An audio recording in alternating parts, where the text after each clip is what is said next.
All right, let's dig a little deeper into this cell membrane. So, the reason we had to learn about the difference between proteins and carbs and fats, nucleic acids earlier in the semester is to get to this point here. There's not a lot of people out there in the world who haven't had a college education who understand that proteins are, more than muscles and bones. Proteins are the structures on the surface of all cells, and they do many, many different things. Here's a list of some of the things they do. So there's your phospholipid bilayer right there. And by the way, there's cholesterol. It turns out cholesterol gives strength to the bilayer. So cholesterol, most people think, has a bad connotation to it, but it turns out it's only bad when you constantly eat double bacon cheeseburgers. Okay, cholesterol has a functional purpose in the human body, and one of those purposes is to fortify the structure, give the cell wall some strength.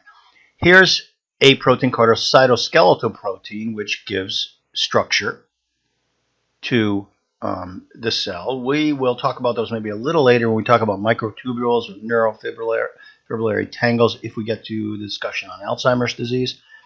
Okay, but this is the structure.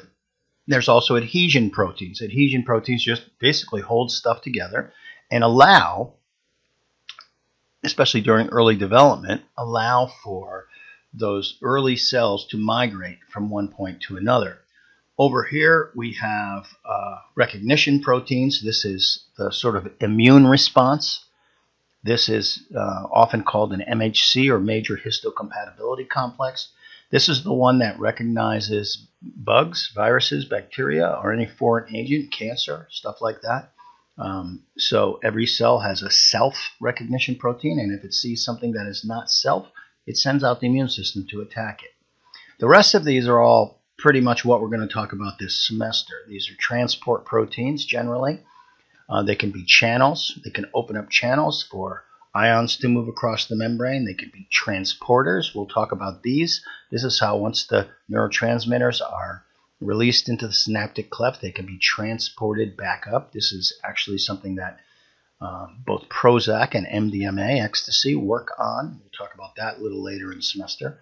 You can have receptor proteins that aren't channels, but they receive a chemical, and then they create a channel. They stimulate a channel to open somewhere down the line. So, cell proteins have many different purposes, and they litter the cell membrane.